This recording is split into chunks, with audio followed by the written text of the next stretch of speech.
Hey, Americans fans, this is Dyson Stevenson.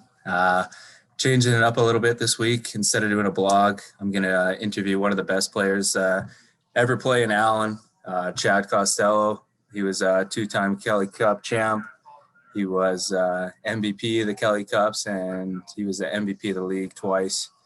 How's it going, Costy? Hey, what's up, man? Thanks for inviting me. It's good to see you. First of all, it's nice to see the rink in the background, and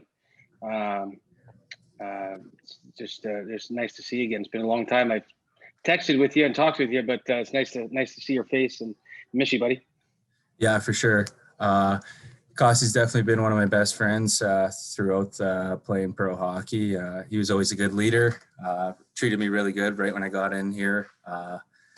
I didn't really have to fight for him, but fought for my teammates, and I think he respected that a bit. So I guess just talk to me about where you're playing right now, and obviously you got an injury. We'll talk about that later, but just talk about where you're at right now and what's going on with your life, I guess.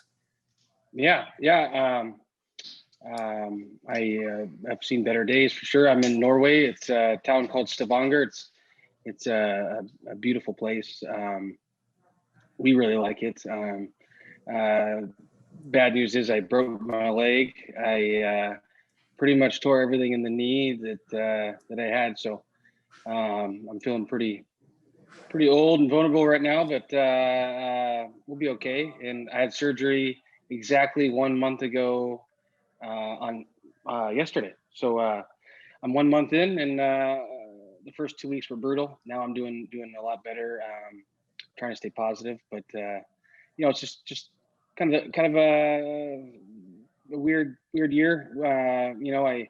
I just everything was kind of weird. Had a weird start to the season, COVID, weird summer, weird off season. The training was different. The setup at the gym was different. There wasn't any skating to train, so I feel that maybe that's not why I'm hurt, but it definitely seems like everything was a little off, and then of course ended it with the big broken leg. So but in Norway it's beautiful, and we're staying happy. The kids are staying busy, but yeah, a little down in the dumps with not being able to play some hockey. Yeah, for sure. And that's definitely a hockey player's worst nightmare. Basically, you do your summer training, especially this year. It was all weird. Like you said, didn't really know where to train, when to start training, because you don't know what's going on.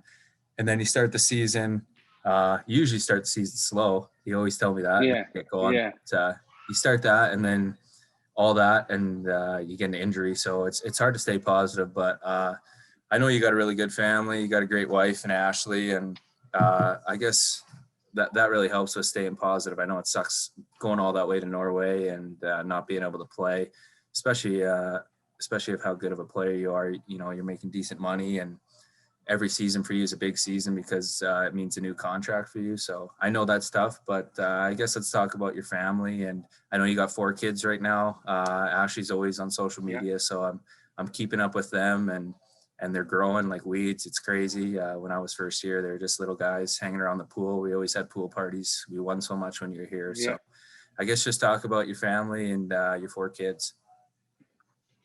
Yeah, they're doing good. Like you said, we got 4. And we're done. But we got Kane. He's 10. He's big into hockey, and he played baseball in Texas. He was big in it, but he's really kind of concentrated on hockey. He likes it a lot. We got Camden. He's kind of the Dyson of the family. He's hard nosed and honest and sometimes a little too honest, but he's a good boy and big heart, and maybe not the smartest tool in the shed, but he's the one we always go to. And then we got Avery. She's a beautiful little girl. She's kind of my little angel. She's 4, and then Adeline is the baby. She's found her voice now too. She's a loud little thing. You probably hear her by the time the interview's over, but. They're doing good. Ashley's good. She's busy. I feel really bad for her. She's having to kind of pick up, after me and after the kids, and I'm not that happy when I'm injured and not playing. So probably staying positive for all of us. But they're healthy and happy, and these days, I guess that's all you could ask for. But yeah, I guess that's the rundown. Yeah, that's awesome. I've told a few people, my parents and stuff, that when I first got here, I was 21, and I had a tough season. It was my fourth team of the year, and to see all the families we had, your family and the Shasma family, the Ludwigs, all those guys with kids, and I kind of just was like, holy, like these wives are unbelievable. Like, all the stuff they got to do. Like, we're on the road so much. They got to look after the kids. They got to clean the house. They got to make sure the food's ready. Like, it's not an easy job, like, for the wives. And I know Ashley's been perfect for you. And I kind of, in my mind, I was like, holy, I need a wife like that. Like, that's perfect. And, ever since I met you guys were so good to me and everyone else. So I'm really happy you guys are obviously having fun and doing good. So that's good to hear. Yeah. Well, Well, thank you. We'll clean you up and you'll get a wife. You'll do all right. Yeah. I got a good girl. I got a good girl now. I found a good girl. Good. So Good. Just gonna try and hold on to her for as long as I can. Yeah. I guess just talk about Alan. I know everyone wants to play here. It's Marty's a little crazy, but he knows how to win. Everyone that's played for him, they probably got in their battles with him, but at the end of the day, if you win a championship, he's a good coach, and we won those championships together. Just, I guess, talk about what's the best part about being in Allen, and then talk about our championship runs and just how close our team was. Yeah, I'll start with why it's so great to play at Allen, and I would say it just has everything. Like some places in the ECHL level, it's a great town or a really fun place to live, or the weather is amazing, but the team's garbage, or you don't get along with the coach, or it's just, and like you're a hockey player, you could be living in Hawaii, and if hockey's not going good, you're not happy, and for me, anyways, maybe it's not this way for everybody, but I really enjoyed the Texas weather, the Texas people, the Texas lifestyle. On top of it, we won a lot of hockey games, so for me, it was perfect. The organization was always first class and took care of my family. So for me, it was perfect, and like I said, maybe for some other people, it isn't perfect. Maybe it was just the right timing for me, and I was at the right age, and whatever it was, but we really liked it and love it, and we plan on coming back and here as soon as we can, and enjoying the summer. And as far as Marty goes, you said it perfect. He is a little crazy and a little this, and I think that's perfect for me. I like a little crazy. I like a little,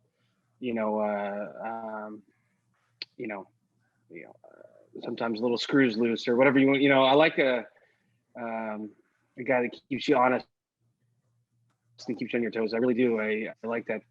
I like playing for a guy like that, where you one day at practice, all of a sudden you're getting screamed at, and you need to raise your game on demand. I think that's important to do as a pro, is be able to play at a pretty high level on demand. And he demands that out of his teams every year, and he does a great job. And the last part of your question was how close our teams were, and like you said, that group that you mentioned. I mean, both Kelly Cup groups were really important to me, and special groups. But that one group with Shasma and the Ludwigs and Younger and you and all those guys, I'm missing so many guys, but that group was pretty cool. We just had so many old guys that wanted to win and deserved to win, and we kind of whether it was fighting for a paycheck or fighting for a championship or whatever it was we were fighting for, we fought together, and it was really fun. And then the second year was awesome too, because repeating in anything is incredible, so that was pretty cool. But I literally think of those championships and those guys and some of the, like I can every once in a while think about, like, oh, remember that save Giller had, or remember that pass Gen Z had, or remember that fight you had with, I can't remember who it was in South Carolina. Like, those memories are pretty cool, and I'm sure you think of them too all the time. But I think I like that part about Alan the best is those memories and those championships. Sorry, I'm losing my headphones here, so I keep touching my ears. But No, that's good. No, you pretty much banged it on the head there. Like, just the way everything played out was just perfect. The families were great. Like, the coaches was, like you said, he's a little crazy, but he's perfect for guys like that want to win, and we found a way to win. And like, it's there's nothing better than winning when you love the group of guys you're with. You're coming to the rink, you're happy. Even if you're getting scratched, you're happy. Like, you're just like, this is unbelievable. I'm playing in Texas.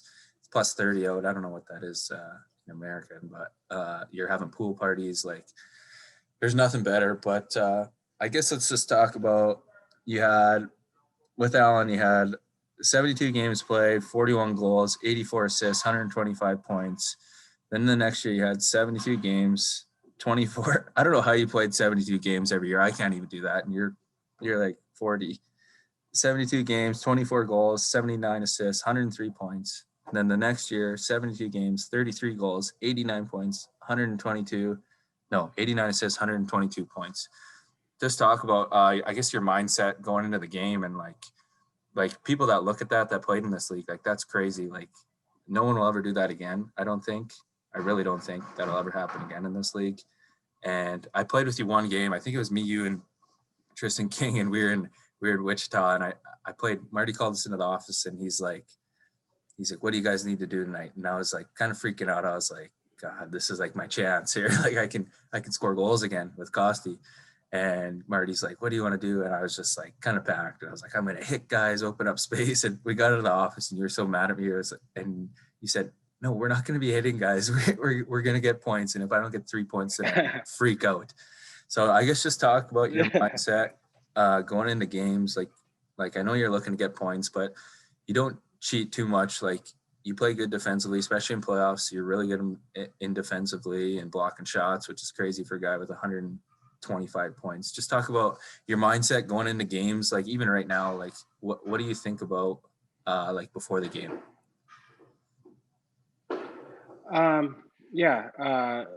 First, it's a cool question. I like it, but I do remember that meeting in Wichita. Is pretty funny.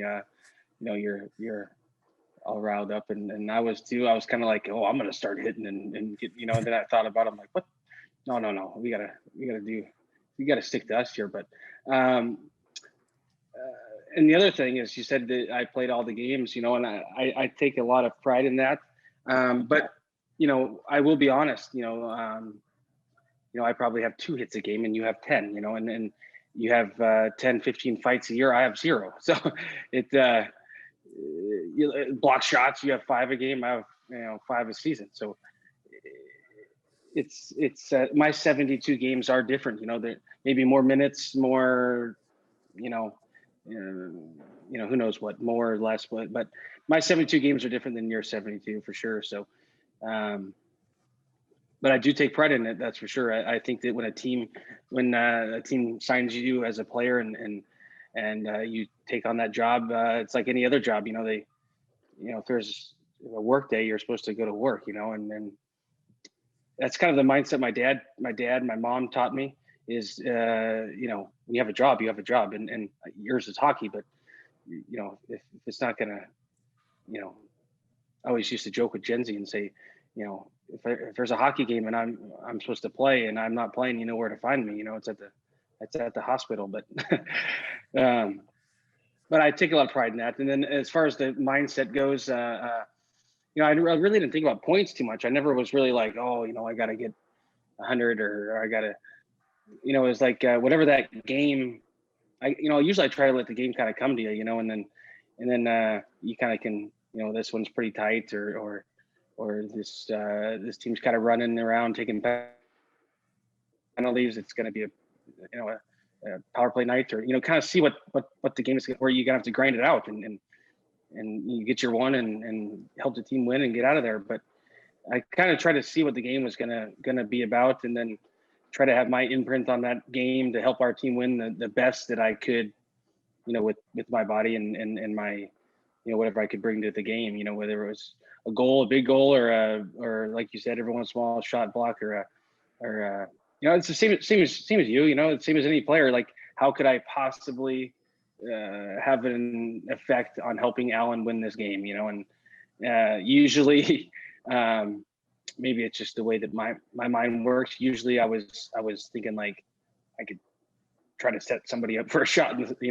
the slots or try to score or and like a player like you're always thinking, okay, who's one of their good players? I'm going to make sure I finish my hits on him. And I remember the South Carolina series, they had like the hottest line in hockey, with the Rowe and Simpson and those guys, they were rocking and you made it really difficult on them. And I think that's game 7.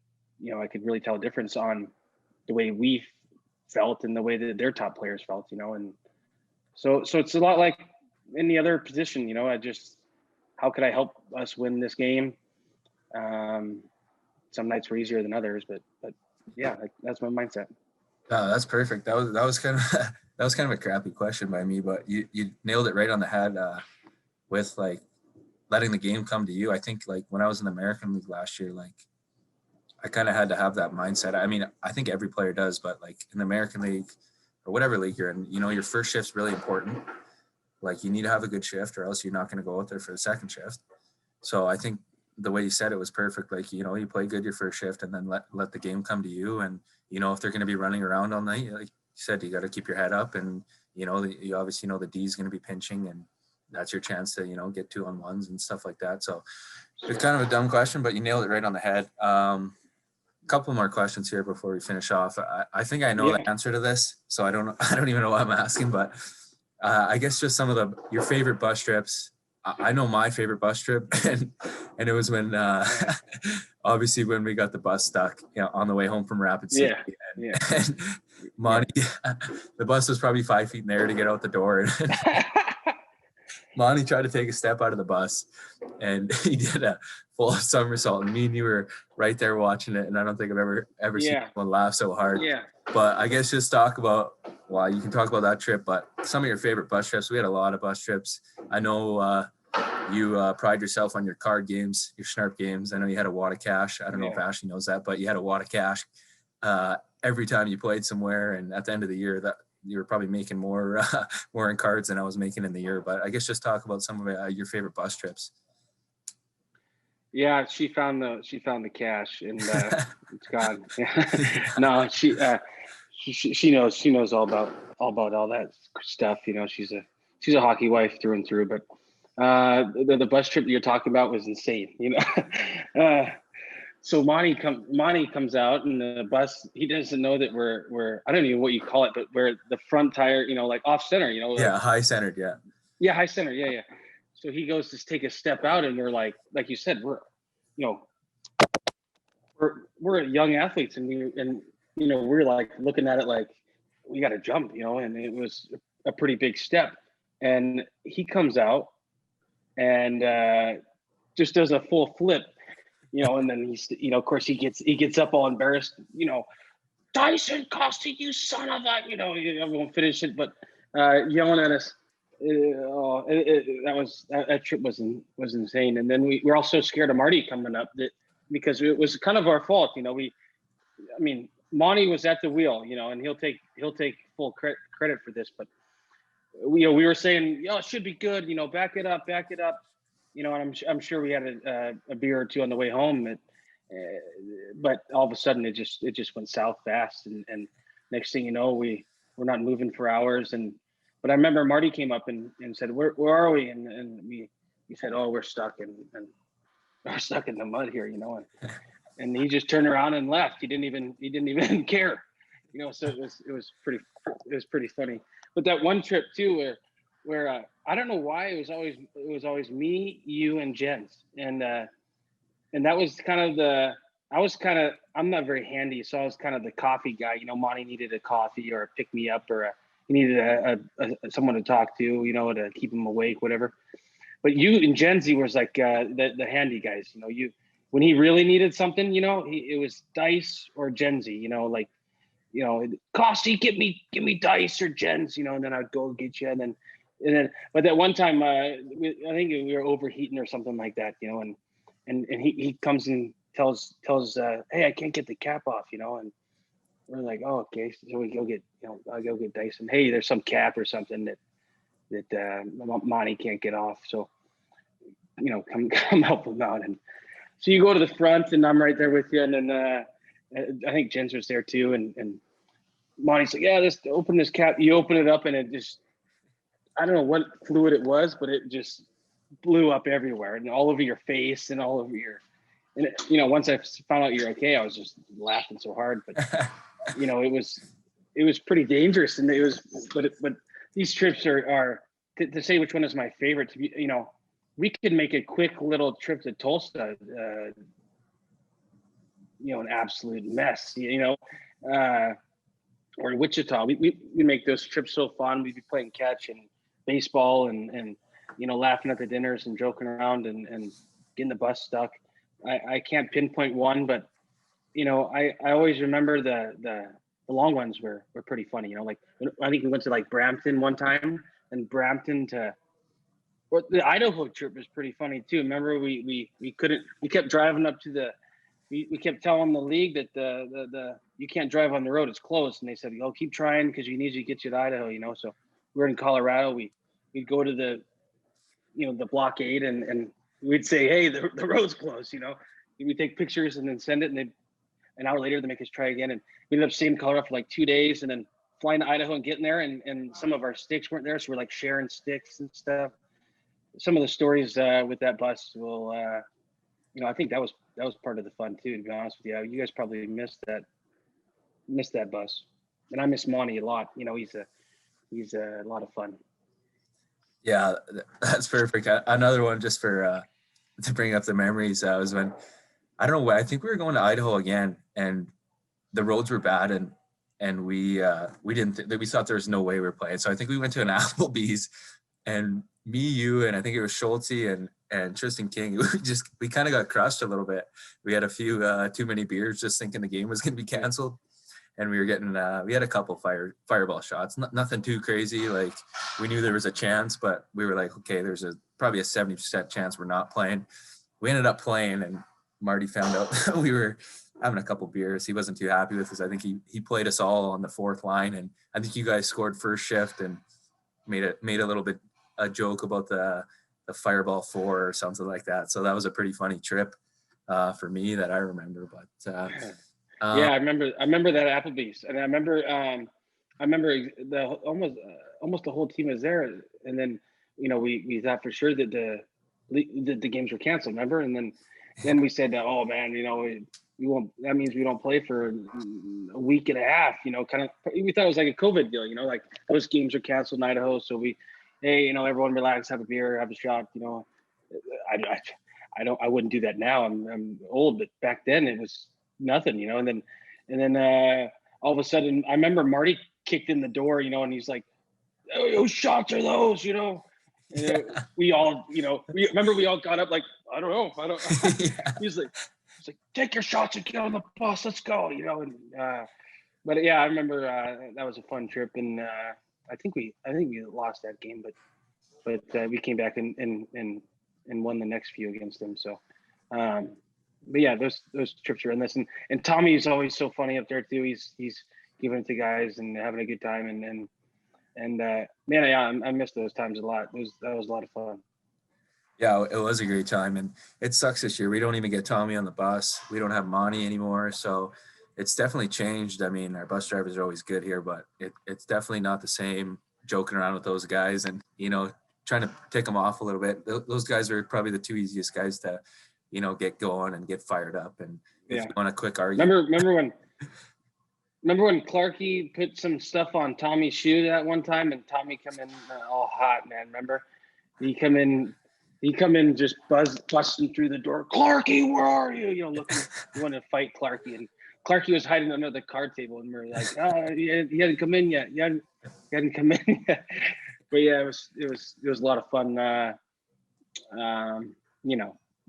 Just just young guys having a good time and wasting time on the bus but I think the key to all of it is how tight we were as a group, how fun it was to win hockey games. You know, if we were losing, I don't think that getting the bus stuck in the mud would have been so funny. But I think it was on the way home from, I can't remember, but we probably won 5-1. Yeah, we probably won 5-1. So it was the won 3 games funnest thing ever, you know. But yeah, so winning and having good players and good people, families, and you know, that in my opinion, we said Monty and Tommy and Marty and all these guys. To me, that's where the organization starts is good people, good players, good families, and what do you know? You win, you know. Exactly. Yeah, you nailed it right on the head. It's just good people. Nothing but good things happen when you surround yourself with good people, and I think we had that throughout the 2 years we won, and that was a huge reason. Like you said, the bus trips were awesome. Another funny story was probably my last story here before we get going here, get wrapped up. But Arsenault, everyone knows Vinny Arsenault is a little bit of a psycho, and we play the Schnarps game. If anyone knows, you need a certain amount of tricks or whatever. You need the right suit, and Arsenault, for some reason, at the end of the game, he had an ace and, like, let's say a 9, and there's no questions asked. You always keep your ace because it's your highest card. He threw his ace away and kept his 9, and we called him out for cheating. This guy throws the cards everywhere. We can't even play cards again, and he rips the card table right off the wall. And he's trying to fight guys. It was funny. Oh yeah, I got a scar on my leg to prove it. Yeah, everyone always everywhere. The scar, it was before a playoff game, and the scar is still so bad that everyone says, "Oh, what happened? You get stepped on by a skate, get like 30 stitches." I'm like, and I always say, "No, I card game gone bad." And they're like, "What?" You know, and I said, "Yeah, I thought I caught a French guy cheating on a card game, and he spazzed out on us." And he started, you know, and they don't understand the story, and I tell them, and then. But I always remember the video. Remember when you were saying, I not cheat. You know, he was pissed, flipping the table over. I don't know if he cheated or not, but yeah, he kept like I think it was 9 or 7 or something, and it didn't add up. And then of course, anytime you question that guy, you better have some backup. And I didn't have enough backup. Yeah, he took the table right to the leg. I remember that was funny. Yeah. No, I guess that pretty much wraps us up. I guess for the fans, well, I appreciate you doing this. Obviously, I could talk to you all day, but I got to get in the shower here straight after practice. I'm already ran a late practice today. So is there any chance I ever seen you back in an Allen Americans uniform? I know that if that doesn't happen, your jersey will be hung up soon, I think, but I think they might possibly be waiting for a return of Chad Costello. Is there anything you can say on that? I know you're getting older. Obviously, this injury doesn't really set you back, but in some ways it does. Because like you said, when you start getting injured when you're older, it's a lot harder to come back than when you're younger. And I think that's just science. But is there any chance we see you back here as a coach, as a player? I mean, you don't have to tell us everything. Obviously, you have maybe contracts for next year, but give me your thoughts on that. Yeah, you know, I'm not thinking too far ahead. Just to keep the brain healthy, you know. You know, I still can't even walk, you know. So it's like, in order to stay positive and stay healthy, I'm just kind of, you know, once I can start training, I'll figure out then, you know, and see how it goes. But one thing I did it's kind of to help with the mindset is Kane's 10. So I broke my leg and I had surgery, and then the next day he had to help me to the bathroom, and I couldn't, you know, the day after, it was 2 days after surgery, I could barely even, you know, move at all. And then he's looking at me like, holy smokes, you know, this is you know, you can't believe that I can't even move, you know. And I'm like, can barely get down to the toilet, and I'm like, oh, this is terrible, you know. And then it hit me that you know, it would be really cool as a dad to have the opportunity to show your son, you know, like, hey, when you get knocked down, you know, I said, you know, what does a man do? You know, you gotta get up, you know, whether he plays hockey or not, you know. I think it's just a life lesson that I have the opportunity to show. So I told him, I said, hey, remember this, I remember that I couldn't even get I couldn't even go to the bathroom. I couldn't, you had to carry me to the bathroom basically. And remember this, because someday, hopefully I can work hard and they'll be saying my name again, starting at right wing or something, where whatever it is I do next, I said, just remember that, when you get knocked down, it's important to get up. So I've kind of taken that positive mindset into moving forward. And to answer your question, do I see myself in Allen? Absolutely. And my wife isn't in here, but yeah, I still want to play, but we'll see how it goes. One day at a time, and I'll get this knee healed up, start walking, and go from there. Yeah, that's perfect. Well, I appreciate, Costy, everything done. Obviously one of my favorite captains of all time, one of my favorite, I can't say line mate, but my teammate. He went to war. It was crazy to see someone with 125 points when you're hitting guys. And I think you fought my first year here, blocking shots. Like, it's so crazy how you moved your game. It's kind of like Ovechkin, how hard he plays in playoffs is crazy. And just to see a guy like you do that, it meant a lot for me. It meant like, okay, he's doing that. He's got 125 points. I got 25, maybe. I gotta be better. And I think that's kind of helped me throughout my career, is just like watching guys like you and, even Gary, how hard he works after practice, during practice, off the ice, in the gym. It's crazy. And I really appreciate that from you guys. And I obviously appreciate this call. And obviously we stay in touch pretty much once a month, once a week sometimes. And I'll keep in touch with you. And I really appreciate that coming on. And I hope everything's good with the family. And I hope you heal up soon here. So thanks for coming on. I don't really know how to end this, but we'll end it on that. Yeah. I'll see you soon, and we'll hug it out. And I miss you a lot. You know how I feel, but miss you, buddy. And the fans, cheer those guys on. They got a good team this year, and hopefully COVID lets them win a championship. And I'll be either, I don't know where I'll be by then, but it was nice talking to you. And I'll see you soon, buddy. All right. I appreciate it, Costy. Thank you. Okay.